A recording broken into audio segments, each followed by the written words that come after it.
नमस्कार मित्रांनो, माझं नाव मुक्तार शेख.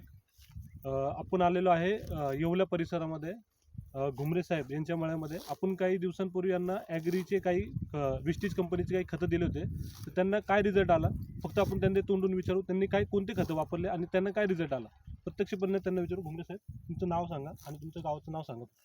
सुनील शहाजी घुमरे, मुक्काम पोस्ट नागडे, तालुका येवला, जिल्हा नाशिक.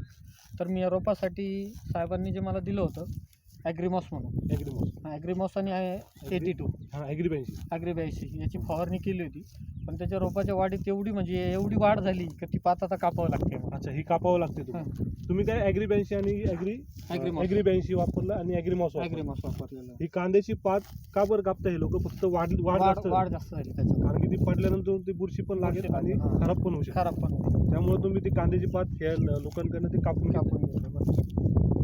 तर फक्त एक शेतकरी मित्रांना सांगू शकता दोन शब्दामध्ये हे खतं वापरल्याने त्यांचा काय फायदा होईल? नाही, फायदा तर नक्कीच होणार ना. म्हणजे हे शेतकऱ्यांनी सगळे खतं वापरले पाहिजे आपले. इतर बुरशीनाशकाची गरज नाही पडली त्याला अजूनपर्यंत. नाही ना? नाही, कीटकनाशकची पण गरज नाही. बरोबर. अजून आपण कोणता प्लॉट लावलाय? टोमॅटोचं पण लावलं. टोमॅटोचं लावलं, त्याला पण मग ॲग्रीमॉस आणि ॲग्री 82 आपल्या 80 मारलं होतं. त्याला पण फुलकळी वगैरे चांगली सेटिंग झाली. बरं, चांगली सेटिंग झाली. मग शेतकरी मित्रांना एक 2 शब्दामध्ये एवढं सांगू शकता तुम्ही? सगळे खतं वापरली पाहिजे आणि रिझल्ट चांगले आहे त्याचे. आणि महत्वाचं नैसर्गिक म्हणजे ऑर्गॅनिक आहे, रासायनिक नाही. थँक्यू. विश यू वेल. जय जवान जय किसान.